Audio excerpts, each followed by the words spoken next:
વલસાડ જિલ્લાના 9 જેટલા યુવાનો પોતાના ખાનગી કારમાં પાડોશી દેશ નેપાળમાં આવેલ ભગવાન શ્રી પશુપતિનાથના દર્શન કરવા ગયા હતા, પરંતુ વિષમ પરિસ્થિતિને કારણે ત્યાં ફસાઈ ગયા હતા. ત્યાં ફસાઈ જતાં તેઓએ પોતાના પરિવારજનોને ટેલિફોનિક જાણ કરી માહિતી આપી હતી. પરિવારજનોએ ફસાઈ ગયેલ યુવાનો બાબતે વલસાડ ડાંગ સાંસદ ધવલભાઈ પટેલનો સંપર્ક કરી મદદની માંગ કરી હતી.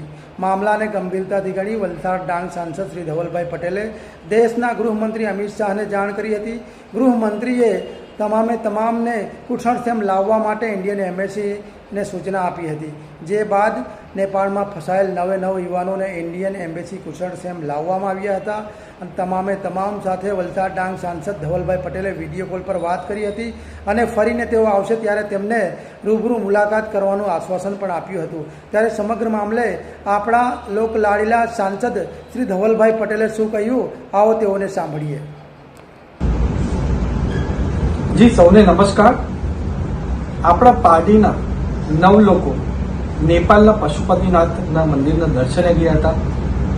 એ 9 લોકો અહીંયાથી કાર લઈને નેપાળ ગયા હતા અને ત્યાં નેપાળમાં જે પૂરની પરિસ્થિતિ છે એમાં એ લોકો ફસાઈ ગયા હતા અને એ કારમાં જ આ 9 લોકો રહેતા હતા અને એમને અનેક મુશ્કેલીઓ વેઠવાનો સમય આવ્યો હતો. એની સાથે બીજા 6 થી 7 જેટલા બીજા રાજ્યના ભારતીયો અને નેપાળના લોકો પણ ત્યાં ફસાયા હતા અને કાલે એમણે મને જાણ કરી કે આવી પરિસ્થિતિમાં એ લોકો છે. તરત એમને બાંયધરી આપી કે અમારી કેન્દ્ર સરકાર અને રાજ્ય સરકાર એમની સાથે ઉભા રહેશે અને જે સહાયતા એમને કરવાની છે એ અમે કરવા ઉપલબ્ધ છે. અને તરત જ આ વસ્તુની જાણ થતાં એમના ફોન નંબર અને લોકેશન લઈને મેં આપણા દેશના હોમ મિનિસ્ટ્રીમાં ત્યાં મોકલાવી.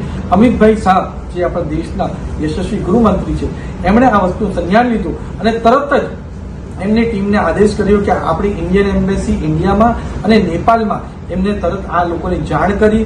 ત્યાં આપણે નેપાળ ગવર્મેન્ટ જોડે કોર્ડિનેશન કર્યું અને લોકોને પણ ત્યાં એમને રિક્વેસ્ટ કરી કે ત્યાં જે જગ્યા પર છો ત્યાં જ તમે રહેશો, હલશો નહીં. અને તરત જ આજે સવારના આપણા જે નેપાળની ગવર્મેન્ટ છે ઇન્ડિયન ગવર્મેન્ટને સાથે કોર્ડિનેશનમાં રહીને મિલિટરીએ ત્યાંથી રેસ્ક્યુ પણ કર્યા.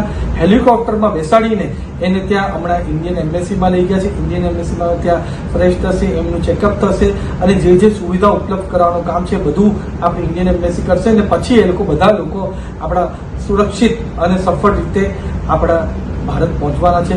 આના માટે ખાસ કરીને આપણા દેશના ગૃહમંત્રી અમિતભાઈ શાહને હું ખૂબ ધન્યવાદ આપવા માંગુ છું કે તરત જ જેવી મેં વસ્તુની જાણ કરી એવી તરત જ એમણે સંજ્ઞાનમાં લઈને મારા વલસાડ લોકસભાના અંતર્ગત આવતા પાર્ટીના લોકોને જે જીવ બચાવવાનું કામ આપણા હોમ મિનિસ્ટર અમિત શાહજીએ કર્યું છે એના માટે હું ખૂબ ધન્યવાદ અને સાથે નેપાળ ગવર્મેન્ટનો પણ ધન્યવાદ આપવા માંગુ છું કે અમારા ભારતના લોકોને એમણે બચાવ્યા. એમના માટે હું ખૂબ ધન્યવાદ. અને આવનારા દિવસોમાં જ્યારે પણ મારા વલસાડ લોકસભાના લોકો દુનિયા કોઈ પણ ખૂણામાં ફસાયો ત્યારે હું પોતે અને મારી ભારતની સરકાર અને રાજ્ય સરકાર હંમેશા એમના માટે ઉપલબ્ધ રહેશે મદદ કરવા માટે.